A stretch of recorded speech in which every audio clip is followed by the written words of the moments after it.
ጤና ይስጥልን። ይህ አሃዱ ሚዲያ ነው። ሰላምታችን በያላችሁበት ድረስ እያል አርዕስተ ዜናዎችን እናስቀድማለን። አብራችሁን ቆዩ። ሰክረው የሕክምና ስህተት በፈጸሙ ከ41 በላይ የጤና ባለሙያዎች የሙያ ፍቃድ ተሰርዘዋል። በምን ስህተት ምክንያት በዝርዝራችን የምትሰሙት ይሆናል። በኢትዮጵያ የትምህርት ቤቶች ውስጥ የቻይና ቋንቋ ትምህርትን ለማስፋፋት ያለመ ውይይት ተደርጓል። ዝርዝር አለ። ከአዳማ ወደ ባሌ በሚወስደው መንገድ ላይ ከባድ የዘረፋ ድርጊት ተፈጽሟል። ዝርዝር አለ። በኢትዮጵያ ውስጥ የቴሌኮም አገልግሎት እየሰጡ ባሉት ሁለቱ ተቋማት ማለትም ሳፋሪኮም እና ኢትዮ ቴሌኮም መካከል አዲስ ውዝግብ ተፈጥሯል። የትግራይ ክልል የንግዱ ማህበረሰብ የገቢ ግብር አፈጻጸም እንዲታገድ የፌዴራል መንግስትን ጠይቋል። በምን ምክንያት? ዝርዝር አለ። ለዚህ ቻናል አዲስ የሆናችሁ ሰብስክራይብ እና ላይክ ታደርጉ ዘንድ እየጋበዝ ወደ ዝርዝሩ እናልፋለን። አብራችሁን ቆዩ።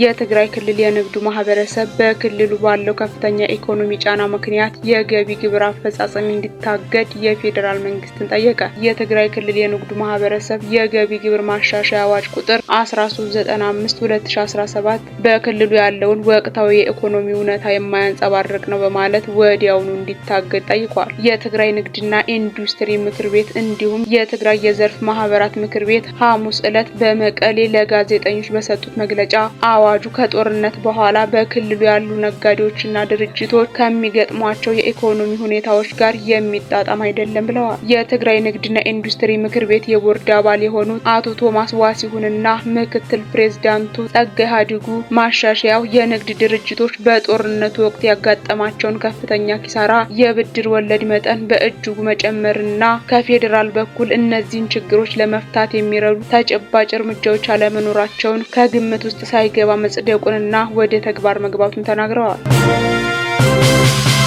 ህዳር 23 ሶስተኛ ወር 2018 ዓ.ም ማለትም ማክሰኞ ለሮብ ከአዳማ ወደ ባሌ ጉዞ ላይ በነበሩ የጭነት ተሽከርካሪዎች ላይ ከሌሊቱ 9 ሰዓት አካባቢ በዶዶላና አደባ መሃል ዝርፊያ የተፈጸመባቸው ሲሆን የተለያዩ ንብረቶች እንዲሁም ገንዘብ ተወስዶባቸዋል። ከዚህ ባለፈም በያዙት መሳሪያ በማስገደድና በማስፈራራት ከየአካውንታቸው ሳይቀር ገንዘብ እንደተወሰደባቸው ገልጸዋል። ለምሳሌ አንድ ሰው 4 ስልክ መኪና ውስጥ ከነበሩትና ከሹፌ 13,000 ብር በካሽ እንዲሁም በማስገደድ ከአካውንቱ 50,000 ብር ወስደውበታል። ሌላኛው ደግሞ 17,000 ብርና 3 ስልካቸው ተወስዶባቸዋል። በዚህ መስመር ከቅርብ ጊዜ ወዲህ መሰል የዘረፋ ድርጊቶች እየተፈጸመ መሆኑን ገልጸዋል።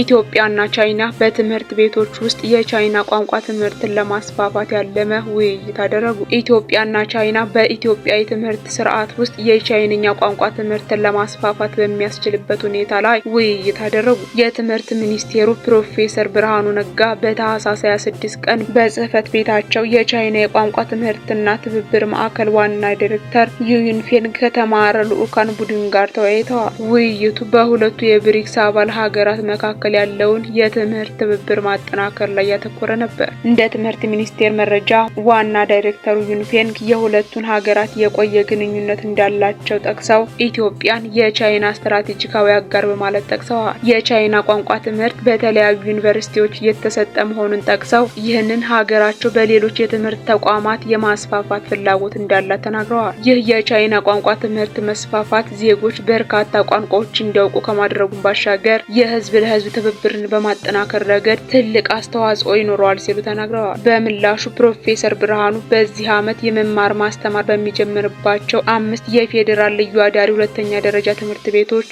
የቻይና ቋንቋን ለማስተማር በትምህርት ሚኒስቴር በኩል ፍላጎት እንዳለ በማንሳት የቻይና ቋንቋ መምህራን እንዲመደቡ የልዑካን ቡድኑ ጠይቀዋል። ሁለቱ አካላት በውይይታቸውም በፌዴራል በልዩ አዳሪ ሁለተኛ ደረጃ ትምህርት ቤቶች የሚሰጠውን የቻይና ቋንቋ ትምህርትን በተመለከተ የስርዓተ ትምህርት ማዕቀፍ መዘጋጀት እንዳለበትና በሌሎች የትምህርት ተቋማት ለመተግበር እንዲቻል የስርዓተ ትምህርት የመጽሐፍትና የመምህራን አቅርቦትን በተመለከተ አስቀድሞ መወያየት እንደሚገባ አንስተዋል። በመጨረሻም በጽንሰ ሀሳብ ደረጃ ስምምነት የተደረገባቸውን ጉዳዮች ተግባራዊ ለማድረግ የሚያስችል ዝርዝር የስምምነት ሰነድ ከሁለቱ አካላት በተውጣጣ ኮሚቴ እንዲዘጋጅ በስምምነት ላይ ደርሰዋል።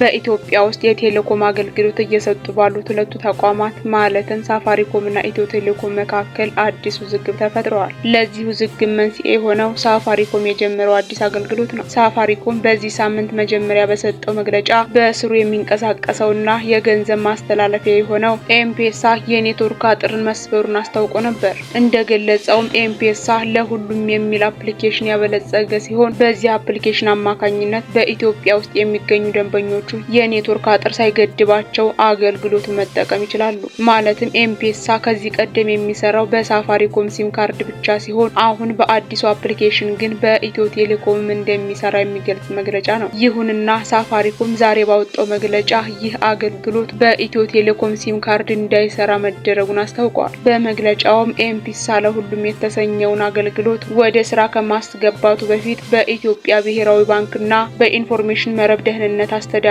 ማረጋገጫ ማግኘቱን የጠቀሰው ሳፋሪኮም ይሁንና በአሁኑ ወቅት ይህ አገልግሎት የኢትዮ ቴሌኮም ሲም ካርድ ባላቸው ተጠቃሚዎች እየሰራ አለመሆኑን መረዳቱን አስታውቋል። በጉዳዩ ላይ ከሚመለከታቸው መስሪያ ቤቶች ጋር በመነጋገር በቅርቡ መፍትሄ እንደሚያመጣም ቃል ገብቷል።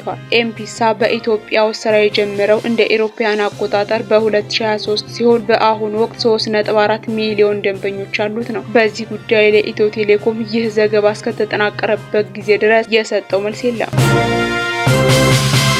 ሰክረው የሕክምና ስህተት በፈጸሙ ከ41 በላይ የጤና ባለሙያዎች የሙያ ፈቃድ ተሰረዘ። በግል የሕክምና መስጫ ተቋማት ህዝብ ተማረዋል። በአዲስ አበባ ከተማ አልኮል ጠጥተውና በቸልተኝነት በፈጸሙት የሕክምና ስህተት ምክንያት ህሙማን ለሞት ለከፍ አደጋ ከዚህም ማለፍ ሲል ለተለያዩ በሽታዎች ያጋለጡ 41 የጤና ባለሙያዎች ላይ እርምጃ መወሰዱን የከተማ አስተዳደሩ ምግብና መድኃኒት ቁጥጥር ባለስልጣን አስታወቀ። ከቀላል እስከ ከፍተኛ ቀዶ ሕክምና መደረግ ባለባቸው ታካሚዎች ላይ ስህተት መፈጸሙን ያለ አግባብ በመርፌ መልክ የሰጡ ባለሙያዎች ላይ የሙያ ፍቃድ እንዲሰረዝ መደረጉ በባለስልጣኑ የጤና ተቋማትና ባለሙያዎች ቁጥጥር ዳይሬክተር አቶ ገልገሎ ኦርጅና ናቸው። ዳይሬክተሩ አክለውም በዋናነት ስህተቶቹ የሚፈጸሙት የአልኮል መጠጥ በሚጠጡና ጠጥተው የሕክምና አገልግሎት በሚሰጡ ቸልተኛ ባለሙያዎች ነው። ይህም በመሆኑ ታካሚዎች ለሞት ለከፍ አደጋና ለተጓዳኝ በሽታዎች መጋለጣቸውን አመልክተዋል። በተደጋጋሚ ከሚስተዋሉ ስህተቶች ውስጥም አላስፈላጊ ቀዶ ሕክምና ማድረግና ያለ አግባብ የሰውነት ክፍሎች ላይ መድኃኒቶችን በመርፌ መልክ መስጠት እንደሆነ ዳይሬክተሩ አመልክተዋል። በተወሰዱ እርምጃዎች መሰረትም ዳግም ወደ ሙያው እንዳይመለሱ እንዲሁም የትምህርት ማዕረጋቸው እንዲነጠቅ መደረጉን አንስተው በ41 ባለሙያዎች ላይ እርምጃው የተወሰደው ባለፉት 7 ወራት ብቻ መሆኑን አስረድተዋል። የችግሩ ገፈት ቀማሾች ለባለስልጣኑ ቅሬታቸውን ካቀረቡ ወዲህ በተለያዩ የሕክምና ሙያ ዘርፎች አማካኝነት የተውጣጡ ባለሙያዎች ግምገማ ከተደረገ በኋላ እርምጃዎች ተወስደዋል ሲሉ አብራርተዋል። ዳይሬክተሩ አያይዘውም በከተማ የችግሩን መንሰራፋት ከአቤቱታ አቅራቢዎች በመረዳት በተለየ መልኩ መሰል እርምጃዎችና የቁጥጥር ስራዎች ተጠናክረው እንደሚቀጥሉ ገልጸዋል። ባለሙያዎችም የሙያ ስነ ምግባራቸውን እንዲያከብሩና ነዋሪውም መሰል ድርጊቶችን ሲያስተውል ጥቆማዎችን በመስጠት የበኩሉን አስተዋጽኦ እንዲወጣ ጥሪ አቅርበዋል። አቶ ገልገሎ ጉዳያቸው ወደ ህግ የተመራ ስለመኖሩ ያሉት ነገር የለም። ከሕክምና አሰጣጥ ጋር በተያያዘ ህዝብ ከፍተኛ ጥያቄ እንደሚያነሳ ይታወቃል።